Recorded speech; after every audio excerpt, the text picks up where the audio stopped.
चलिए बेटा आज मैं आपको फिजिक्स का थर्ड चैप्टर समझाता हूँ। और थर्ड चैप्टर के अंदर आज मैं आपको बेटा किरचॉफ्स लॉ और व्हीटस्टोन ब्रिज बड़े प्रेम पूर्वक समझाऊंगा। ठीक है, तो देखिए बोर्ड पे नजरें बनाए लिखते हैं आप लोग। देखिए बेटा मैं क्या आज पढ़ाने वाला हूँ, किरचॉफ्स लॉ। मैं आज क्या पढ़ाने वाला हूँ बेटा, किरचॉफ्स लॉ। किरचॉफ्स लॉ, तो देखिए बेटा किरचॉफ्स लॉ अपन लोग पढ़ेंगे। ठीक है, मैं लिख रहा हूं साइंटिस्ट किरचॉफ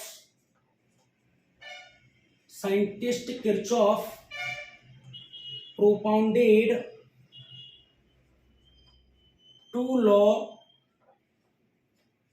ऑफ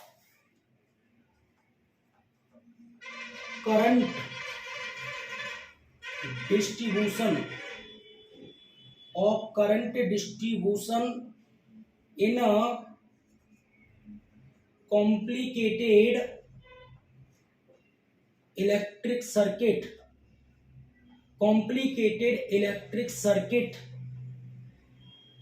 in 1842। कोई कॉम्प्लिकेटेड इलेक्ट्रिक सर्किट है। कॉम्प्लिकेटेड का मतलब ऐसी सर्किट जिसमें अगर कोई कुछ खराबी हो जाए तो आप उसको सही नहीं कर सके जब तक आप उसका डिस्ट्रीब्यूशन ना जान पाए तब तक। जैसे मान लो फ्रिज है और फ्रिज के तारों को पीछे से चूहे ने काट दिया है, तो बहुत सारे तार होते हैं, अपन को ये पता नहीं चलता कौन सा तार कहाँ से आया कहाँ जाएगा, कौन से वायर में किधर से करंट आ रहा है किधर करंट जाएगा। तो ऐसे सर्किट को बोलते हैं कॉम्प्लिकेटेड इलेक्ट्रिक सर्किट। क्या बोलेंगे? Complicated electric circuit. तो किसी भी कॉम्प्लिकेटेड इलेक्ट्रिक सर्किट में अगर आप लोग करंट डिस्ट्रीब्यूशन का पता लगाना सीख जाए, करंट डिस्ट्रीब्यूशन का, तो करंट डिस्ट्रीब्यूशन का पता करने के लिए 1842 में 1842 में साइंटिस्ट किरचॉफ ने टू लॉ प्रोपाउंडेड किए थे। यही बात मैंने बोर्ड पे लिखी हुई है, Kirchhoff's law. Scientist Kirchhoff propounded two law of current distribution in complicated electric circuit in 1842। 1842 में साइंटिस्ट किरचॉफ ने किसी भी कॉम्प्लिकेटेड इलेक्ट्रिक सर्किट के अंदर करंट डिस्ट्रीब्यूशन का पता करने के लिए टू लॉ प्रोपाउंडेड किए थे। कितने? Two law. तो आज को आपको मैं सबसे पहले बताने वाला हूं फर्स्ट लॉ। तो देखिए बेटा मैं आपको सबसे पहले क्या बताने वाला हूं बेटा, देखिए आप लोग बोर्ड पे नजरें बनाए रखें। आज जो मैं आपको बताने वाला हूं वो कौन सा लॉ बताऊंगा बेटा, फर्स्ट लॉ। और फर्स्ट लॉ ये ब्रैकेट में लिख रहा हूं आपको, काय का लॉ है? फर्स्ट लॉ है बेटा करंट लॉ। फर्स्ट लॉ काय का है बेटा? करंट का लॉ है। किरचॉफ का फर्स्ट लॉ काय का है बेटा? करंट का लॉ। तो देखिए आप लोगों के सामने मैं बोर्ड पे लिखता हूं, मैं लिख रहा हूं बेटा according to this law, the algebraic sum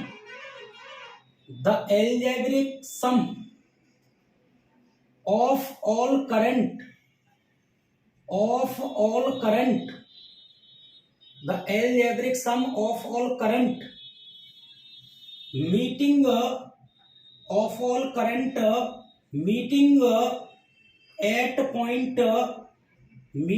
at point junction is zero.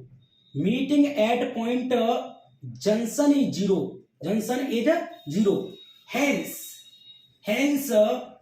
Hence sigma I equal to 0। ठीक है, अब आपको पता है ये कोई पॉइंट है, इस पॉइंट पर आपके सामने देखो ये करंट मैं आपके सामने मिलवाता हूं, ये करंट मिल रहे हैं, इस पॉइंट को हम लोग जंक्शन बोलेंगे। जंक्शन हम उस पॉइंट को बोलते हैं जहां पर 3 और मोर एलिमेंट कनेक्टेड होते हैं। आपने देखा था ग्वालियर के स्टेशन पर हम लोग जाते हैं तो जंक्शन लिखा रहता है ग्वालियर जंक्शन। जल क्यों लिखा रहता है? क्योंकि वह भिंड से भी ट्रेन आती है, शिवपुरी से भी आती है, दतिया से भी आती है और मुरैना से भी जाती है, तो वो जंक्शन हो गया। आपने देखा मुरैना के स्टेशन पर जंक्शन नहीं लगा, क्यों? क्योंकि जो आगरा से आती है ग्वालियर जाती है, ग्वालियर से आगरा निकल जाती है, तो काहे का जंक्शन? तो जंक्शन के लिए 3 और 3 से ज्यादा एलिमेंट कनेक्टेड होना चाहिए किसी पॉइंट पर। मुरैना का वेरियल चौराहा जंक्शन है, आपको पता है अंबा से भी बस आ रही है, जौरा से भी बस आ रही है, ग्वालियर से भी आ रही है, धौलपुर से भी आ रही है, तो उसको जंक्शन बोलेंगे। जंक्शन का मतलब होता है 3 और मोर एलिमेंट आर कनेक्टेड। तो ये पॉइंट है, ये जंक्शन है। जंक्शन पर देखिए 5 करंट मिल रहे हैं। ये करंट देखिए I1 आ रहा है, ये देखिए बेटा I2 जा रहा है, ये देखिए बेटा I3 दूर जा रहा है, ये देखिए I4 जंक्शन की तरफ आ रहा है, ये देखिए बेटा I5 जंक्शन की तरफ आ रहा है। इस जंक्शन पर मिलने वाले सभी करंटों का जो अलजेब्रिक सम होता है वो इस लॉ के अकॉर्डिंग 0 होता है। तो आपको पता है आपको पता है इसका जो साइन कन्वेंशन है, इसका बेटा जो साइन कन्वेंशन है वो इस बात को बताता है कि incoming current taking to be positive. इसका साइन कन्वेंशन बेटा उनको बताता है कि जो इनकमिंग करंट होता है, जो इनकमिंग करंट होता है, इनकमिंग करंट हमेशा कैसा लिया जाएगा, पॉजिटिव, और आउट गोइंग करंट होगा वो कैसा लिया जाएगा, आउट गोइंग करंट को अपन लोग कैसा लेंगे बेटा, नेगेटिव। तो incoming current taking to be positive and outgoing current taking to be negative, ये जंक्शन है। आप देखिए I1 करंट इनकमिंग में आने वाला है तो देखिए बेटा पॉजिटिव, I2 दूर जाने वाला है, देखिए बेटा कैसा है बेटा, नेगेटिव। I3 जंक्शन से दूर जा रहा है, कैसा है बेटा, नेगेटिव। I4 जंक्शन पे जा रहा है, इनकमिंग है, तो कैसा है बेटा, पॉजिटिव। I5 जंक्शन पे जा रहा है, कैसा है बेटा, पॉजिटिव। इन सभी करंटों का जो अलजेब्रिक सम होगा वो बेटा आपको पता है क्या के इक्वल होगा, इन सभी करंटों का जो अलजेब्रिक सम होगा वो बेटा क्या के इक्वल होगा, 0 के इक्वल होगा। नीचे लिखेंगे, नीचे लिखेंगे दिस लॉ, नीचे क्या लिखेंगे, this law is based on, this law is based on conservation of charge, this law is based on conservation of charge. ये लॉ काय पर बेस्ड है, कंजर्वेशन ऑफ चार्ज पर बेस्ड है। ध्यान से सुनो, मैं आपको दोबारा बताता हूं। Kirchhoff's law, scientist Kirchhoff proponented two law of current distribution in complicated electric circuit in 1842। 1842 में किसी कॉम्प्लिकेटेड इलेक्ट्रिक सर्किट में करंट डिस्ट्रीब्यूशन का पता करने के लिए 1842 में साइंटिस्ट किरचॉफ ने 2 लॉ प्रोपोनेंटेड किए थे। सबसे पहला लॉ, फर्स्ट लॉ उन्होंने प्रोपोनेंटेड किया। फर्स्ट लॉ में उन्होंने करंट लॉ में यह बताया था कि according to this law the algebraic sum of all current meeting at point junction is 0। किसी भी जंक्शन पर मिलने वाले सभी करंटों का जो अलजेब्रिक सम होता है वो 0 होता है। साइन कन्वेंशन में उन्होंने ये बात भी बताई थी कि incoming current taking to be positive and outgoing current taking to be negative. हमारे फोन पे जो कॉल आता है, इनकमिंग कॉल आता है, कभी पैसे कटते हैं, नहीं कटते, कैसा है, पॉजिटिव। हम लगाते हैं, आउट गोइंग में पैसे कटते हैं, कटते हैं, तो कैसा है, हमारे लिए नेगेटिव। तो ये जंक्शन है, इस जंक्शन की तरफ जो करंट आए वो पॉजिटिव हो, जो दूर जाए उसे नेगेटिव। तो जंक्शन पे ये जरूरी नहीं है, ये जरूरी नहीं है कि मैंने ये 5 लाइनें खींची, आप 5 ही खींचे, आप कम से कम 3 और से ज्यादा कितनी भी आप लोग खींच सकते हैं, अपने हिसाब से डायरेक्शन दे सकते हैं मन से। तो ऐसे मैंने देखिए यहाँ पर एक जंक्शन बनाया, ये 5 करंटों को मैंने मिलाया, इस जंक्शन पर मिलने वाले सभी करंटों का अलजेब्रिक सम 0 के इक्वल होता है। साइन कन्वेंशन आपको पता है, incoming current taking to be positive and outgoing current taking to be negative. आप देखिए जंक्शन की तरफ I1 करंट आ रहा है, इनकमिंग में पॉजिटिव, I2 दूर जा रहा है नेगेटिव, I3 दूर जा रहा है नेगेटिव, I4 जंक्शन पे जा रहा है पॉजिटिव, I5 जंक्शन पे जा रहा है पॉजिटिव। इन सभी करंटों का अलजेब्रिक सम का इक्वल होगा 0 के। इसे बॉक्स में बंद कर दो और नीचे लिखेंगे this law is based on conservation of charge. Kirchhoff का जो फर्स्ट लॉ वो काय पर बेस्ड है, कंजर्वेशन ऑफ चार्ज पे। अब मैं आपको कौन सा लॉ पढ़ाऊंगा, सेकंड लॉ। चलिए बेटा शांति बनाए रखें, मैं बड़े प्रेम पूर्वक आपको बेटा सेकंड लॉ पढ़ाता हूं, ठीक है। देखिए मैं आपके सामने कौन सा लॉ लिख रहा हूं बेटा, सेकंड लॉ।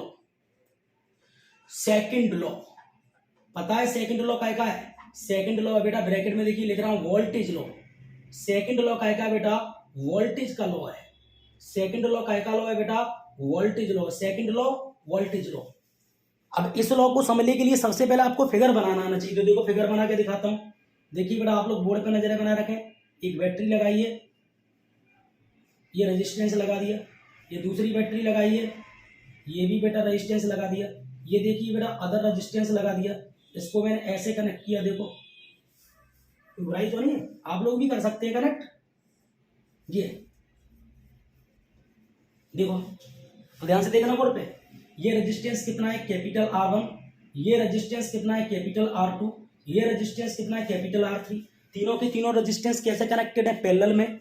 यहाँ पर बेटा देखिए ये बैटरी जो आपको दिख रही है वो कितनी है बेटा, E1। ये वाली बैटरी आपको दिख रही है बेटा कितनी है बेटा, E2। और E1 वाली बैटरी से ऐसे करंट ऊपर से कितना आएगा बेटा, I1। E2 वाली बैटरी से आपको पता है करंट कितना आएगा बेटा, I2। दोनों का करंट आके इसमें मिल जाएगा, ऐसे निकलेगा, कितना निकलेगा बेटा, I1 plus I2। I1 plus I2 ऐसे जाएगा, फिर ऐसे जाएगा, कितना है बेटा, I1 प्लस I2। अब इसको कितने डायरेक्शन मिलेंगे, 2 रास्ते मिलेंगे। ध्यान रखना, जो बैटरी जितना करंट देती है बैकअप में उतना ही ले लेती है। तो E2 कितना करंट दे रही है, I2, वापस क्या आ जाएगा, I2। E1 ऊपर से कितना करंट दे रही है, I1, ऊपर कितना चला जाएगा बेटा, I1। इस वाले पॉइंट को क्या मानेंगे, A। इस वाले पॉइंट को क्या मानेंगे, B। इस वाले पॉइंट को क्या मानेंगे, C। ये पॉइंट कौन सा है, D। नीचे पॉइंट कौन सा है ई, और ये वाला पॉइंट कौन सा है बेटा एफ। नहीं समझे, समझ गए ना, ये क्लोज लूप लॉ है। सेकंड लॉ वोल्टेज का लॉ है, ये क्लोज लूप लॉ है। इसमें एक क्लोज लूप तो ऊपर बनना है और दूसरा क्लोज लूप नीचे बनना है। इसमें 3 रेजिस्टेंस है, R1 R2 R3, तीनों कैसे कनेक्टेड है पैरेलल में। 2 बैटरी है E1 E2, एक E1 से करंट I1 और E2 से I2, दोनों का करंट कितना I1 प्लस I2, इस तरह इसमें करंट फ्लो हो रहा है। 2 क्लोज लूप है, एक क्लोज लूप ऊपर है और दूसरा क्लोज लूप नीचे। ऊपर वाले क्लोज लूप में करंट ऐसे फ्लो होगा, ऐसे। नीचे वाले क्लोज लूप में करंट बेटा ऐसे फ्लो होगा। समझ गए, नहीं समझे तो सुनो। According to this law, the algebraic sum of product of current and resistance is equal to the algebraic sum of electromotive force. According to this law, इस लॉ के अकॉर्डिंग क्या होता है, इस लॉ के अकॉर्डिंग होता है बेटा sigma I R equal to बेटा सिग्मा ई, ये होता है इस लॉ के अकॉर्डिंग। अब बोर्ड पे जगह तो है नहीं, अन्यथा मैं इसकी लैंग्वेज भी लिख देता। तो ये डॉट लगी है, सिग्मा का मतलब होता है एल्जेब्रिक सम, आई का मतलब क्या होता है करंट, आर का मतलब क्या होता है रेजिस्टेंस, इक्वल टू के बाद फिर क्या है सिग्मा, इसका मतलब क्या है एल्जेब्रिक सम, ई का मतलब क्या है इलेक्ट्रोमोटिव फोर्स। इलेक्ट्रोमोटिव फोर्स किसको बोलते हैं, बैटरी को। सुन लो, according to this law, according to the second law, the algebraic sum of product of current and resistance is equal to the algebraic sum of electromotive force, hence sigma I r equal to sigma E। Sigma का मतलब दोनों जगह क्या है algebraic sum, आई का मतलब क्या है करंट, आर का मतलब क्या है रेजिस्टेंस। ये करंट और रेजिस्टेंस के बीच में डॉट लगी है, ये प्रोडक्ट का कार्य करती है। तो तुम्हें पता according to this law the algebraic sum of product of current and resistance is equal to the algebraic sum of electromotive force, hence sigma I r equal to sigma E। समझ गए ना। आपको पता है साइन कन्वेंशन भी इसका है। Sign convention में आपको पता है in the direction of current, तो जब आप लोग करंट की डायरेक्शन में चलेंगे the product of current and resistance taking to be positive, जब आप लोग करंट की डायरेक्शन में चलेंगे तो करंट और रेजिस्टेंस के प्रोडक्ट को पॉजिटिव लेंगे, अदरवाइज नेगेटिव लेंगे। ऐसे आप लोग सेल में अगर नेगेटिव प्लेट से पॉजिटिव प्लेट की तरफ चलेंगे तो इलेक्ट्रोमोटिव फोर्स पॉजिटिव, और पॉजिटिव से नेगेटिव की तरफ चलेंगे तो इलेक्ट्रोमोटिव फोर्स नेगेटिव। इसको अपन लोग सॉल्व करके देखते हैं। इसमें सबसे पहला ऊपर वाला क्लोज लूप लेता हूं, देखो इन क्लोज्ड लूप कौन सा ले रहा हूं, A B C D A, in close loop A B C D A, in close loop A B C D A, ऊपर वाला क्लोज लूप लूंगा, in close loop A B C D A. ऊपर वाले close loop A B C D A में देखो क्या करेंगे, ए से बी की तरफ जाएंगे, बी से सी की तरफ जाएंगे, सी से डी पर जाएंगे, ऐसे घूमते रहेंगे इसमें क्लोज लूप में। नीचे आने की हमारी औकात ही नहीं, ऊपर वाले क्लोज लूप में इस तरह घूमते रहिए, ए से बी पर जाएंगे, बी से सी पर, सी से डी पर, डी से ए पर, ऐसे घूमेंगे। तो in close loop A B C D A से बी पर गए, बी से सी पर जाएंगे, रेजिस्टेंस कितना मिलेगा R2, R2 में कितना करंट फ्लो रहा I2, तो देखिए लिख रहा हूं बेटा R2 और I2। लेकिन आपको पता हम लोग ऐसे जा रहे हैं और करंट आगे से आ रहा है, हम लोग इधर से जा रहे हैं करंट आगे से आ रहा है, ये एरो बता रहा है। तो हम करंट की अपोजिट डायरेक्शन में चल रहे हैं, तो ये क्या आएगा नेगेटिव। इसके बाद ऊपर जाएंगे, R1 में कितना करंट फ्लो रहा I1, ये लिखा है बेटा R1 और I1। हम लोग ऊपर जा रहे हैं और करंट भी ऊपर ही जा रहा है, तो ये कैसा है बेटा पॉजिटिव। बाद में लौट के यहीं आ जाएंगे तो इक्वल टू का साइन लगा लो। अब अपन लोग बैटरी देखने चल रहे हैं, तो देखिए अपन लोग यहाँ से जा रहे हैं, बैटरी अपन को मिल गई E2, लेकिन हम प्लस से माइनस में जा रहे हैं, तो E2 बैटरी क्या आएगी बेटा माइनस की आएगी। अब ऐसे घूम के ऊपर जाएंगे, हम माइनस से प्लस में जा रहे हैं, तो माइनस से प्लस में जा रहे हैं, तो E1 बैटरी क्या आएगी बेटा प्लस की। अब क्लोज लूप कौन सा लेना है, नीचे वाला, तो देखो इन क्लोज्ड लूप कौन सा, B E F C B, B E F C B, नीचे नीचे घूमेंगे, ऊपर नहीं जा सकते। बी से ई पर जाएंगे, रेजिस्टेंस कितना है R3, ये लिखा है बेटा R3। इसमें करंट कितना फ्लो हो रहा है I1 प्लस I2, ये लिखा है बेटा I1 प्लस I2। हम लोग ऐसे गए और करंट भी ऐसे जा रहा है।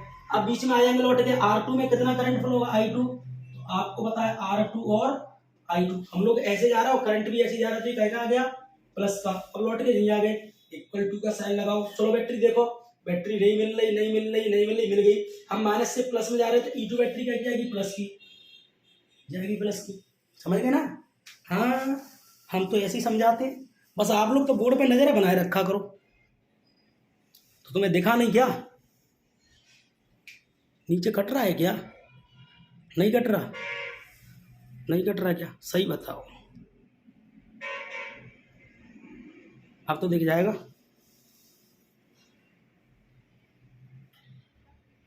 बेटा मैं तो प्रयास कर रहा हूँ दिख जाए।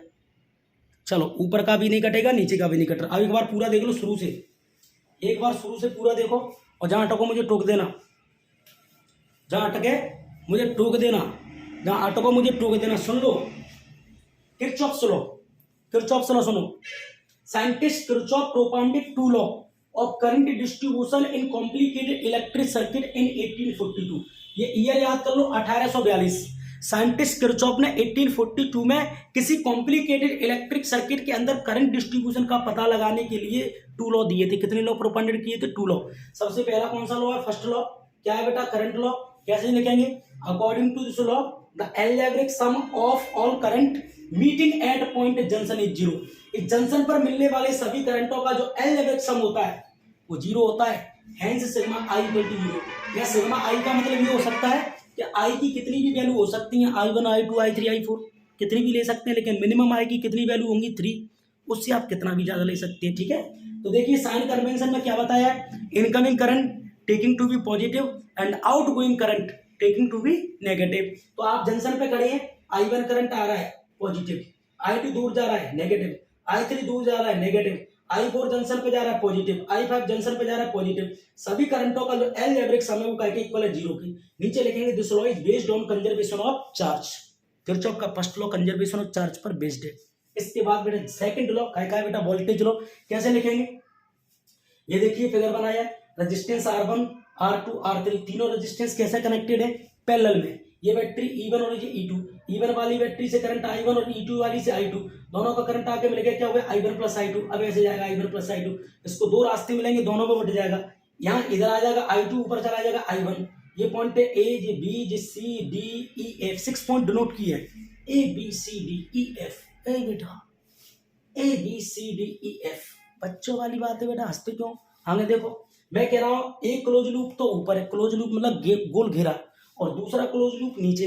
दोनों में इस तरह घूमना पड़ेगा, एरो बता रहे हैं आपको, तो ऐसे घूमना पड़ेगा। सबसे पहले मैं आपको बताऊं, ये बताता क्या है? Second law.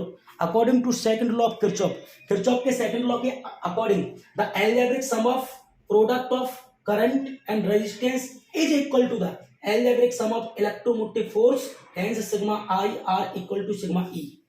यहाँ दोनों जगह सिग्मा दिख रहा है, क्या है? अलजेब्रिक सम। आई का मतलब क्या है? करंट। आर का मतलब क्या है? रेजिस्टेंस। ई का मतलब क्या है? Electromotive force. समझ रहे कि नहीं? मैं कह रहा according to this law the algebraic sum of product of current and resistance is equal to the algebraic sum of electromotive force, hence sigma I R equal to sigma E. Sign convention में आपको बताया, in the direction of current the product of resistance and current is taking to be positive otherwise negative. जब आप लोग current की direction में चलेंगे तो दोनों के प्रोडक्ट को पॉजिटिव लेंगे, अदरवाइज कैसा लेंगे? नेगेटिव। और in the cell to move negative plate to positive plate is the electromotive force taking to be positive otherwise negative। आप देखिए सबसे पहले ऊपर वाले क्लोज लूप में घूमते हैं। इन क्लोज लूप ABCD है, A से B पर, B से C पर, C से D पर, D से A पर, ऐसे घूमते रहेंगे। A से B पर गए, ऐसे जाएंगे। R2 में कितना करंट फ्लो? I2, तो R2 I2 ये लिखा है, लेकिन हम लोग इधर से जा रहा हूँ, करंट देखो आगे से आ रहा है, ये माइनस का। ऐसे ऊपर गए, R1 में I1 करंट फ्लो रहा, तो R1 I1 हम लोग ऊपर जा रहे हैं, करंट भी ऊपर ही जा रहा है, तो पॉजिटिव। लौट के नहीं आ जाओ, इक्वल टू का साइन लगा। चलो बैटरी चेक करो, प्लस से माइनस में जा रहा है तो E2 बैटरी माइनस की, ऊपर गए माइनस से प्लस में जा रहा है तो E1 बैटरी प्लस की। अब इन क्लोज लूप कौन सा? BEFCB। हम ऐसे गए, R3 में कितना करंट फ्लो रहा? I1 प्लस I2 प्लस, ऊपर गए R2 में कितना करंट फ्लो रहा? I2, ये पॉजिटिव। लौट के नहीं आ जाओ, इक्वल टू का साइन लगाओ। देखो कोई बैटरी नहीं है, कोई बैटरी नहीं, माइनस से प्लस में जा रहा है तो E2 बैटरी प्लस की। आगे लिख देंगे, आगे लिख देंगे this law is based on, this law is based on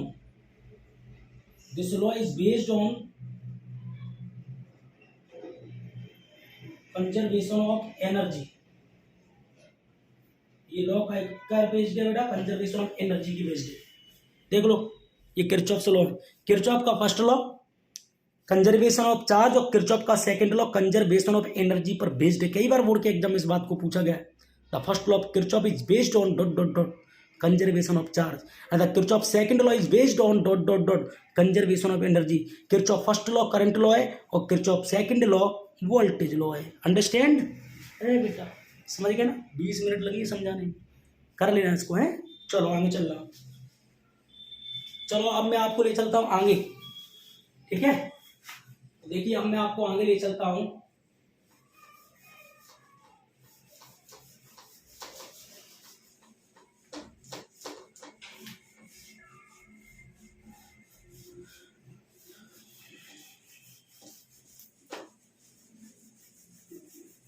देखिए बेटा, बिल्कुल आप लोग शांति बनाए रखना।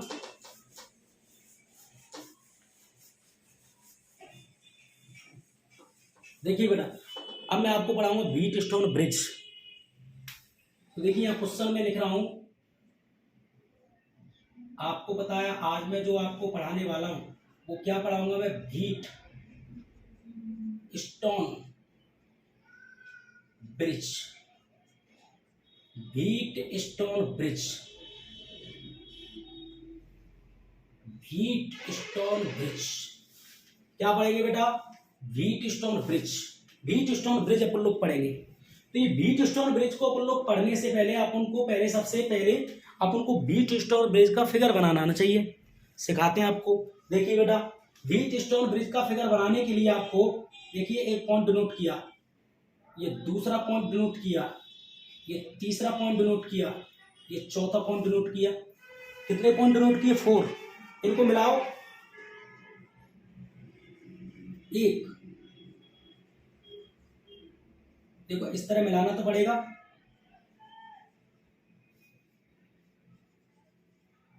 ये देखो इन पॉइंटों को ऐसे मिला दिया गया है।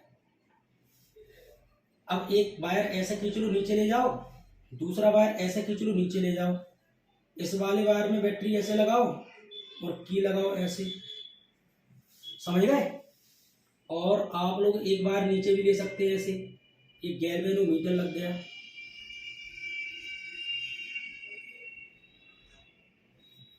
समझो। ये वाला पॉइंट कौन सा, ए, ये वाला पॉइंट कौन सा, बी, ये पॉइंट क्या है, सी, नीचे पॉइंट कौन सा है, डी। समझ रहे ना, पॉइंट क्या मान लिए, ए बी सी डी। यहाँ रेजिस्टेंस आपको पता है क्या मानना पड़ेगा, पी, यहाँ रेजिस्टेंस क्या मानना पड़ेगा, क्यू, नीचे रेजिस्टेंस कितना, आर, ये रेजिस्टेंस कितना है, एस। ये बैटरी लगी है प्लस माइनस का ई, ये की क्या है, K1, ये की प्रेस करने वाली, दबाने वाली है, ये टच करने वाली की है, समझ गए क्या। तो ये की K1 है तो ये वाली की क्या हो जाएगी, K2, क्या हो जाएगी, K2। ये वाली की क्या हो जाएगी बेटा, K2। अब सुनो, यहाँ से की को प्रेस करेंगे तो बैटरी से करंट कितना फ्लो, I। ये करंट किस पॉइंट पर पहुंचेगा, ए पर। कितने पार्ट्स में डिवाइड होगा, 2 पार्ट्स में। ऊपर क्या हो जाएगा, I1, नीचे क्या हो जाएगा बेटा, I2, क्या हो जाएगा, I2। ये I1 करंट ऐसे क्या ऊपर जाएगा, इधर क्या हो जाएगा, I3, इधर I4 होना चाहिए, लेकिन गैल्वेनोमीटर है G, तो गैल्वेनोमीटर की वजह से बदौलत ये कितना हो जाएगा, IG। I2 ऐसे आ गया, ऊपर से IG आ रहा है, इधर मिल जाएगा, फिर कितना हो जाएगा, I4। और आपको इतना पता है बैटरी जितना करंट देगी बैकअप में उतना लेगी, तो बैटरी I करंट दे रही तो वापस कितना करंट आ जाएगा, I। समझ गए।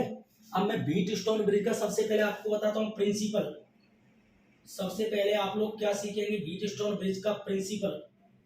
तो प्रिंसिपल मैं आपको बताता हूँ, प्रिंसिपल क्या कहता है व्हीट स्टोन ब्रिज का, ठीक है। साफ लिख देता हूँ, व्हीट स्टोन ब्रिज का सबसे पहले आप लोग सीखें प्रिंसिपल।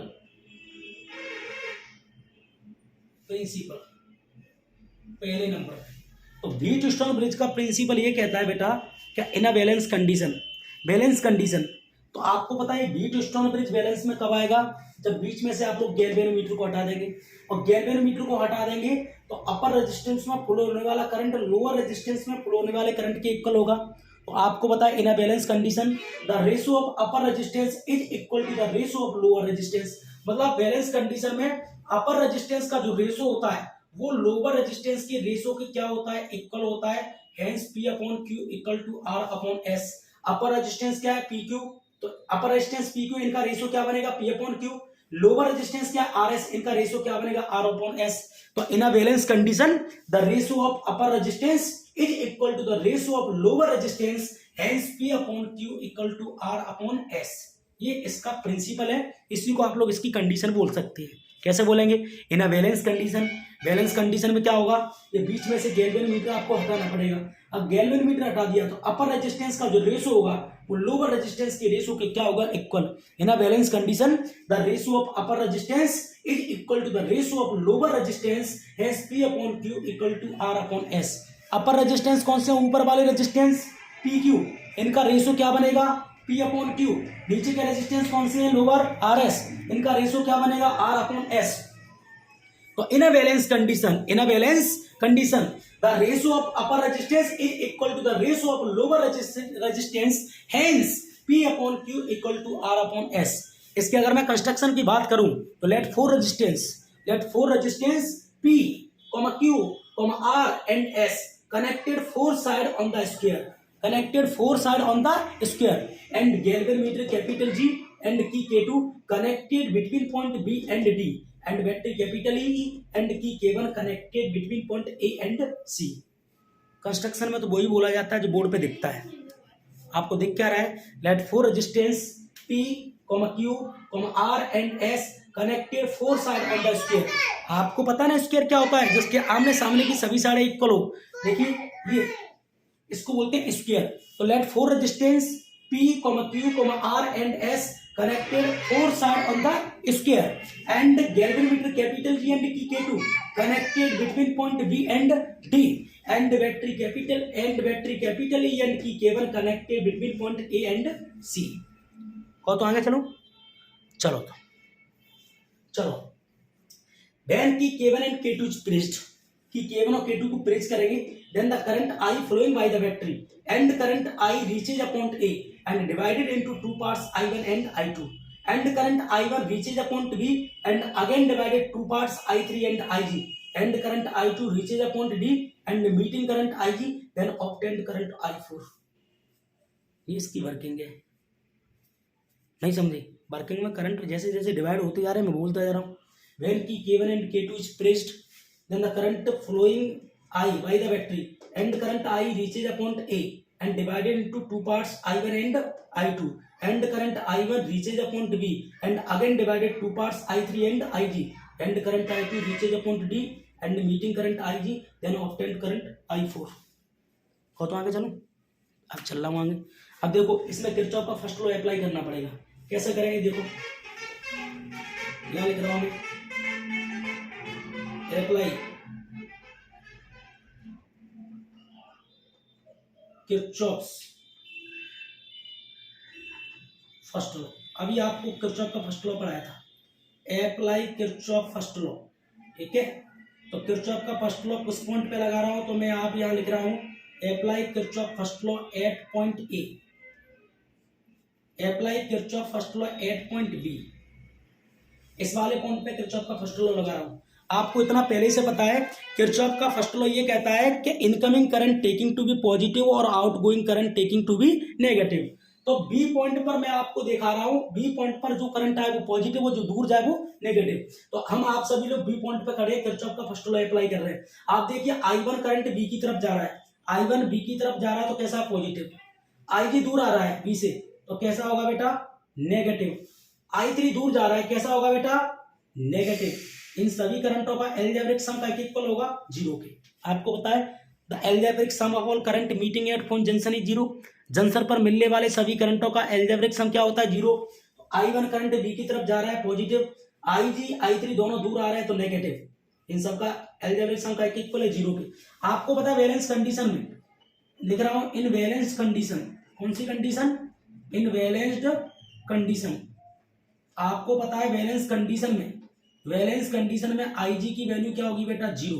IG 0 हो जाएगा तो क्या बचेगा बेटा I1 माइनस का I3 इक्वल टू 0। ये बचेगा कि नहीं, इतना तो बचना ही चाहिए। अब मुझे जगह दिख रही है, लिख जाएगा एक स्टेप और लग जाएगा। ये I3 रो रहा है, मैं क्यों रो रहा है कि सर मैं माइनस का हूं, तो मैं तुझे उधर भेज दूंगा तो क्या हो जाएगा प्लस का। तो देखो भेजता हूं I1 का I1, I3 उधर जाके क्या होगा, I3 उधर जाके हो गया प्लस का। इसको इक्वेशन क्या मान सकते हैं आप लोग, फर्स्ट। देख लो आपको दिख रहा हो तो बोर्ड पे दिख रहा होगा, खट्टा नहीं होगा।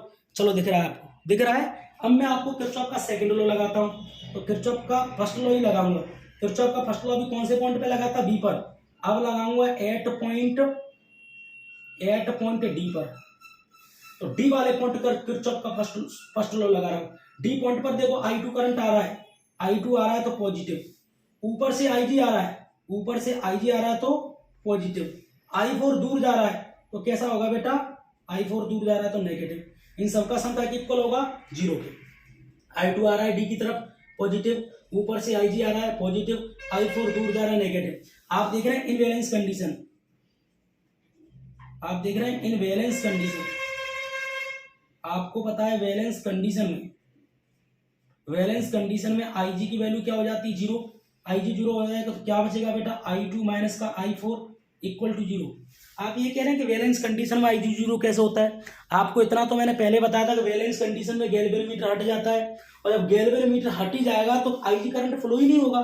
जब IG फ्लो नहीं होगा तो वैलेंस कंडीशन में IG की वैल्यू 0 माननी पड़ेगी। तो क्या बचेगा, I2 माइनस का I4 इक्वल टू 0। I4 रो रहा है, क्यों क्यों रो रहा है कि सर मैं नेगेटिव हूँ, उधर जा भेज दूँ तुझे तो कैसा हो जाएगा, पॉजिटिव हो जाएगा। तो I4 को उधर भेज दो तो आपको पता है क्या हो जाएगा, I2 और I4 उधर जाके कैसा हो जाएगा, पॉजिटिव। इसे बॉक्स में बंद कर लो, इक्वेशन क्या मान लो, सेकंड। ये इक्वेशन फर्स्ट, ये इक्वेशन कौन सी है, फर्स्ट, ये कौन सी है, सेकंड। अब मैं किरचॉफ का सेकंड लॉ लगाता हूं, तो देखो यहां लिख रहा हूं, यहां लिख रहा हूं apply, apply Kirchhoff, apply Kirchhoff second law. Kirchhoff का कौन सा लॉ अप्लाई करता हूं, second law. Apply Kirchhoff second law, ये क्लोज लूप है इसका, ये दूसरा क्लोज लूप है। सेकंड लॉ क्लोज लूप का लॉ है, एक क्लोज लूप इधर है और दूसरा क्लोज लूप इधर है। तो पहला क्लोज लूप लेता हूं, apply Kirchhoff second law in closed loop. कौन सा, ABCDA, इन क्लोज लूप ABDA। इसमें घूमे ABDA, इसी में घूमते रहेंगे इन क्लोज लूप ABDA। इसमें ऐसे घूमेंगे तो A से B पर जाएंगे, B से D पर आएंगे, D से A पर, ऐसे घूमते रहेंगे। ऐसे घूमेंगे तो A से B पर जाएंगे, रेजिस्टेंस कितना मिलेगा, P। इसमें कितना करंट फ्लो हो रहा है, I1, तो PI1। हम लोग ऊपर जा रहे हैं तो करंट भी ऊपर जा रहा है प्लस का। अब बीच में आएंगे, G में कितना करंट फ्लो हो रहा है, IG। ये लिखा है बेटा GIG। आपको तो हम लोग नीचे आ रहे हैं, करंट भी नीचे आ रहा है तो कैसा है बेटा, प्लस का। अब ऐसा लौटेंगे, R में कितना करंट फ्लो हो रहा है, I2, तो RI2 हम लोग ऐसे जा रहा है, करंट ऊपर से आ रहा है तो क्या आएगा, माइनस का। इन सबका एक सम का इक्वल होगा 0 के। आपको देखो एक बार दोबारा देख लो, ऐसे घूमेंगे, एक क्लोज लूप है इधर वाला ABDA, A से B पर गए, रेजिस्टेंस P में I1 करंट फ्लो हो रहा तो PI1। हम लोग ऊपर भी जा रहे हैं, करंट भी ऊपर जा रहा है तो पॉजिटिव। अब बीच में आएंगे, G में कितना करंट फ्लो हो रहा है, IG, तो GIG। हम लोग नीचे आ रहे हैं, करंट भी नीचे जा रहा है तो प्लस का। अब ऐसे लौटेंगे, R में कितना करंट फ्लो हो रहा है, I2, तो RI2। हम लोग नीचे से जा रहे हैं, करंट ऊपर से आ रहा है, ये एरो बता रहा है करंट ऊपर से आ रहा है तो ये माइनस का। तीनों का एल्जेब्रिक सम का इक्वल होगा 0 के। आपको पता है बैलेंस कंडीशन में, यहाँ लिख रहा हूँ इन बैलेंस कंडीशन में, इन बैलेंस कंडीशन में आपको पता है बेटा, बैलेंस कंडीशन में है, बैलेंस कंडीशन में आपको पता है GIG की वैल्यू क्या हो जाएगी, 0। ये 0 हो जाएगा तो क्या होगा बेटा, PI1 और माइनस का RI2 इक्वल टू 0। RI2 रो रहा है, क्यों क्यों रो रहा है, सर मैं माइनस का हूं तो उधर भेज देता हूं। तो क्या हो जाएगा, PI1 इक्वल टू RI2, उधर जाके RI2 क्या हो गया, प्लस का। इसे इक्वेशन क्या मान लूं मैं, 3। कौन सी इक्वेशन मान लूं, थर्ड। अब मैं दूसरा क्लोज लूप लेता हूं, कौन सा, दूसरा। तो दूसरा क्लोज लूप लेता हूं तो देखो यही ले लेता हूं, यहां लिख रहा हूं इन क्लोज्ड लूप, या नीचे ले लूं, हाँ नीचे ले लूंगा, आप जहां कहोगे वहां ले लूंगा। तो इन क्लोज्ड लूप नीचे ले रहा हूं, इन क्लोज लूप। अब कौन सा क्लोज लूप लेना है, इधर वाला BCDB, इन क्लोज लूप BCDB। ऐसे घूमेंगे इसमें BCD में, B से C पर, C से D पर, D से B पर, ऐसे घूमेंगे। B से C पर आएंगे, रेजिस्टेंस कितना है, Q। इसमें करंट कितना फ्लो हो रहा है, I3, तो QI3। अब ऐसे आऊंगा, S में कितना करंट फ्लो हो रहा है, I4, तो SI4। मैं नीचे आ रहा हूँ, नीचे से करंट जा रहा है तो क्या है, माइनस का। अब ऊपर लौटूंगा नीचे से, G में कितना करंट फ्लो IG, तो GIG। मैं नीचे से जा रहा हूँ, करंट ऊपर से आ रहा है, क्या है माइनस का। इन तीनों का सम का इक्वल होगा 0 के। ऐसे घूमेंगे, B से C पर, C से D पर, D से B पर, ऐसे घूमेंगे। पहले गया B से C की तरफ, रेजिस्टेंस Q में करंट I3 फ्लो हो रहा है तो QI3। हम लोग ऐसे आ रहा है, करंट भी ऐसे आ रहा है तो प्लस का। अब ऐसे आगे, S में I4 करंट फ्लो हो रहा है तो SI4। मैं नीचे आ रहा हूँ, करंट नीचे से जा रहा है तो ये माइनस का। अब ऊपर लौटूंगा, G में कितना करंट फ्लो, IG, तो GIG। मैं नीचे से जा रहा हूँ, करंट ऊपर से आ रहा है, माइनस का। इन तीनों का एल्जेब्रिक सम का इक्वल होगा 0 के। आपको पता है इन बैलेंस कंडीशन में, कौन सी कंडीशन में, बैलेंस कंडीशन में। तो इन बैलेंस्ड कंडीशन, आपको पता है बैलेंस कंडीशन में, बैलेंस कंडीशन में GIG की वैल्यू ऑटोमेटिक 0 हो जाती है। तो ये 0 हो गया तो क्या बचेगा बेटा, QI3 माइनस का SI4 इक्वल टू बेटा 0। आपको पता है QI3 SI4 उधर जाके क्या हो जाएगा, प्लस का। ये इक्वेशन कौन सी हो गई 4। अब मैं आपसे ज्यादा तो कुछ कह नहीं रहा, क्यों आप समझदार है। आपको ये पता हमें निकालना क्या है, P upon Q equal to R upon S, ये निकालना है। तो ये पी है, ये क्यू है, ये आर है, ये एस है। इसका मतलब इक्वेशन थर्ड में 4 का क्या देंगे, डिवाइड। तो यहाँ देखिए लिख रहा हूं डिवाइडेड इक्वेशन 3 y इक्वेशन 4। चलो डिवाइड देता हूं। पहले इक्वेशन 3 लिखो, कितना है P I one equal to कितना है आर आई टू। डिवाइड दो, अब इसमें कितने का डिवाइड देंगे, क्यू आई थ्री अपॉन में इधर क्या है बेटा एस आई फोर। आप देख रहे हैं I one I three I two I four एक दूसरे के इक्वल है। आई वन आई थ्री के इक्वल है, आई टू आई फोर के इक्वल है। कहां से इक्वेशन, फर्स्ट और सेकंड से। तो आई वन से आई थ्री और आई टू से आई फोर चटक गया। क्या बचेगा बेटा, पी अपॉन क्यू और equal to R upon S. ये प्रूव्ड हो गया, ये हो गया खत्म। यही बीट स्टॉक ब्रिज है, आपको तैयार तो करना पड़ेगा। समझ रहे हैं ना आप लोग, ऐसे बोर्ड पे देखा करो।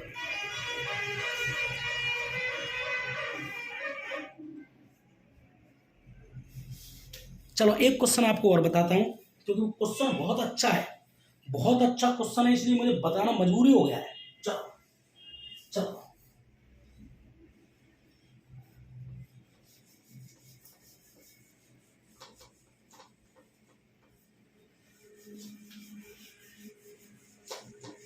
हाँ, आप लोग क्वेश्चन निकाल लो, relation between current density and drift velocity. आप लोग क्वेश्चन निकालो, relation between current density and drift velocity. आप लोग रिलेशन निकाल लो, current density and drift velocity. देखो देखिए यहां लिख रहा हूं,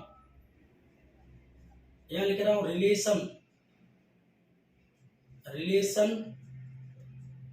between current density and drift velocity.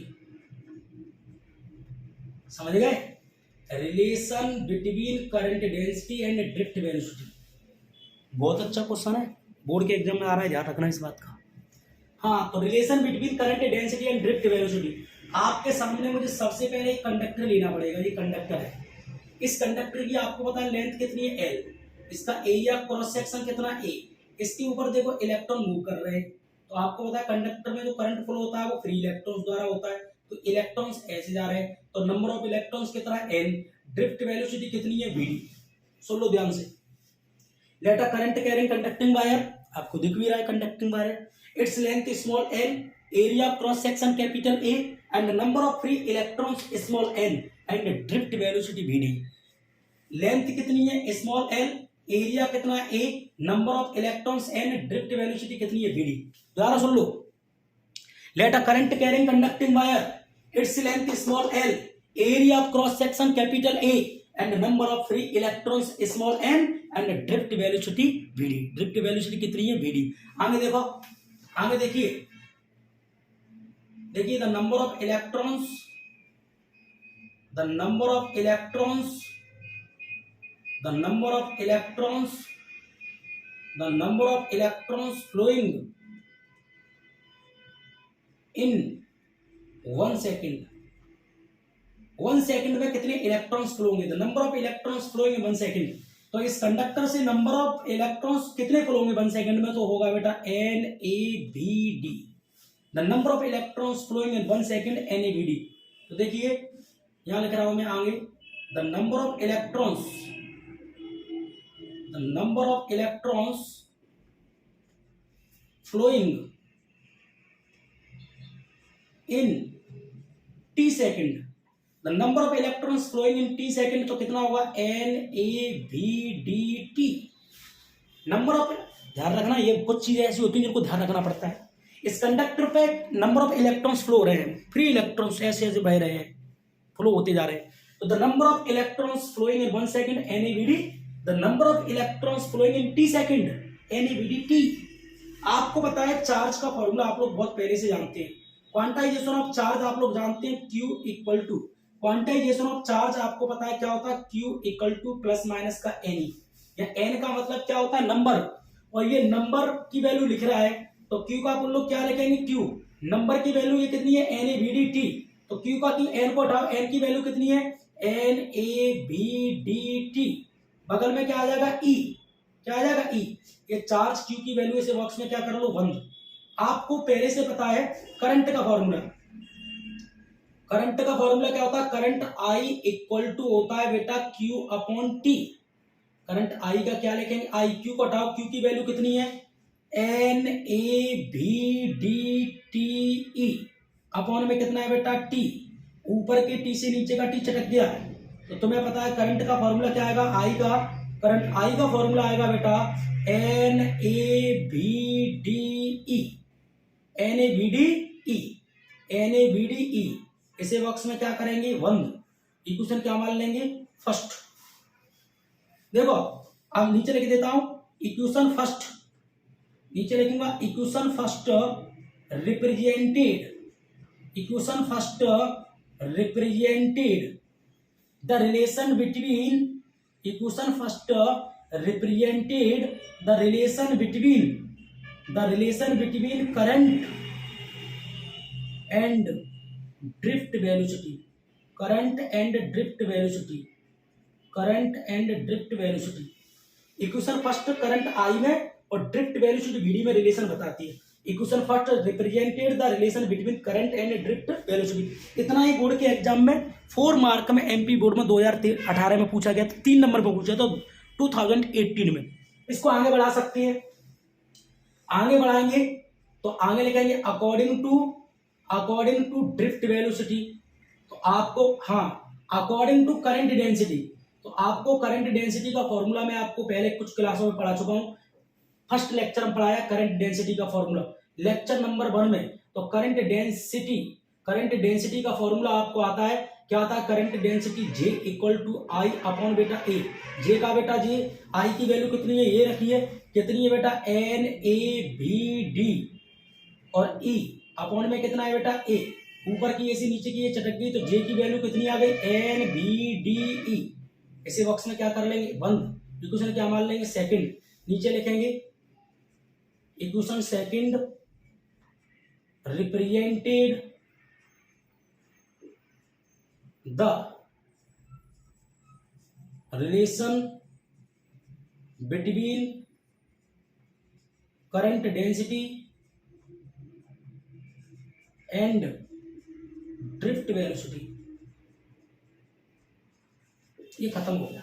एक बार आप लोग शुरू से देख लो इसको, क्वेश्चन बहुत अच्छा है, बोर्ड के एग्जाम में बार बार आ रहा है, इसलिए अपन लोगों को तैयार करना पड़ेगा। सुनो, let a current carrying conducting wire, let a current carrying conducting wire, its length small l and area cross section capital A and number of free electrons small n and drift velocity vd।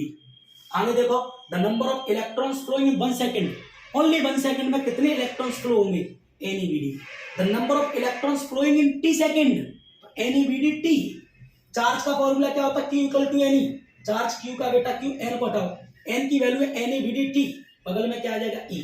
आपको बताइए Q की value आ गई।